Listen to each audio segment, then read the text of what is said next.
اگر کوئی گنجائش ہو ان کی بخشش کی تو وہ بخش دے گا، کیا حرج ہے پھر، کیا تکلیف ہے تمہیں؟ اگر خدا تعالیٰ کی بخشش نصیب ہو جائے کسی کو تو دشمن بھی ہو تو کوئی حرج نہیں ہے، بڑی رحمت ہے اللہ کی، اور اگر نہ ہو تو یہ تکلیف کی بات ہے۔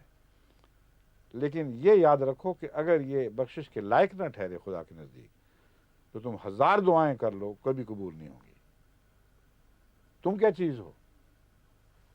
اپنا کیا مرتبہ سمجھتے ہو؟ محمد رسول اللہ کو مخاطب کر کے اللہ تعالیٰ فرماتا ہے کہ یہ بدبخت منافقین، یعنی اس لفظوں میں نہیں، قرآن کریم مضمون یہی بیان فرما رہا ہے، جنہوں نے محمد رسول اللہ کو ساری عمر دکھ دیے۔ آپ رحمت للعالمین ان معنوں میں بھی ہوئے کہ ان میں سے بعض کو ہر ایک کے لیے نہیں مگر بعض کے لیے آپ نے خصوصیت سے دعائیں کی، ان کی جنازے کے لیے گئے، اور اللہ تعالیٰ نے آپ کے ان کے متعلق یہ فرمایا تھا کہ اگر تو 70 دفعہ بھی استغفار کرے تو میں قبول نہیں کروں گا۔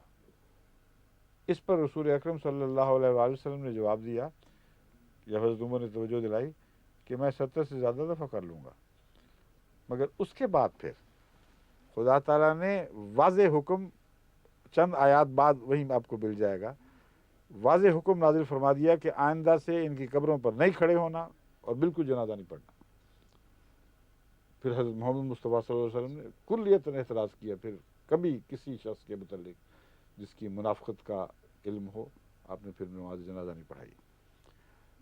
تو میں یہ بتانا چاہتا ہوں کہ وہ دعا کو قبول 70 دفعہ فرما رہا ہے اللہ، 70 دفعہ تو استغفار کرے محمد رسول اللہ، تب بھی میں نہیں مانوں گا۔ تو یہ ہمارے احمدی بھولے بھالوں کو کیا وہم ہے کہ اگر خدا کے نزدیک کوئی مردود ٹھہرے تو ان کی چند دعاؤں سے اللہ اس کو بخش دے گا؟ یہ اس در کے بارے نہیں کرتے؟ کرے بے دھڑک کرے، اللہ وہی قبول کرے گا جو اس کے علم کے مطابق درست ہے، اور جو دعائیں تمہاری ان لوگوں کے حق میں مقبول نہیں ہوں گی جو تمہارے دشمن ہیں، وہ تمہارے حق میں مقبول ہوں گی۔ یہ کیوں نہیں سمجھتے؟ وہ اس طرح رد نہیں ہوں گی کہ کلیتاً رد ہو جائیں، اللہ تمہارے لیے رحمت نازل فرمائے گا، تمہارے دلوں کے لیے تشفی کے سامان فرمائے گا، تمہیں ان سے چنگل سے نجات کے سامان عطا فرمائے گا۔ بس یہ وہ ساری باتیں ہیں جن کو پیش نظر رکھنا چاہیے۔ اللہ تعالیٰ آپ کے ساتھ ہو، آپ کا حامی و ناصر ہو، دکھ برداشت کریں، اور اتنی ہی دعا زیادہ سے زیادہ کرنی ہے تو اتنی کریں جو الہام میں نازل ہوئی ہے، اس سے زیادہ نہیں۔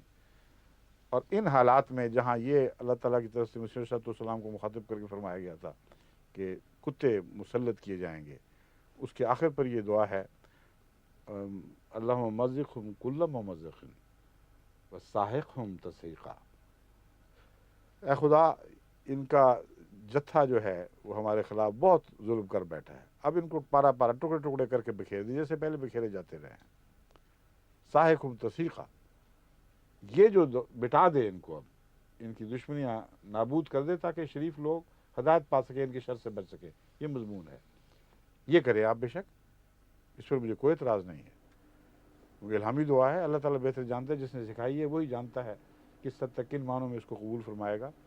بس یہ اس دعا کی میں آپ کو تحریک کرتا ہوں، باقی اپنے دل میں خیر ہی رکھیں، کوشش کریں، جو اپنے ظالم کے حق میں خیر کی دعا چاہتا ہے اس کا مرتبہ خدا کے نزدیک بہت بڑھتا ہے، آپ کے اندر خود پاک تبدیلیاں پیدا ہوں گی۔ اللہ آپ کا ہمیں ناصر ہو۔ السلام علیکم ورحمۃ اللہ۔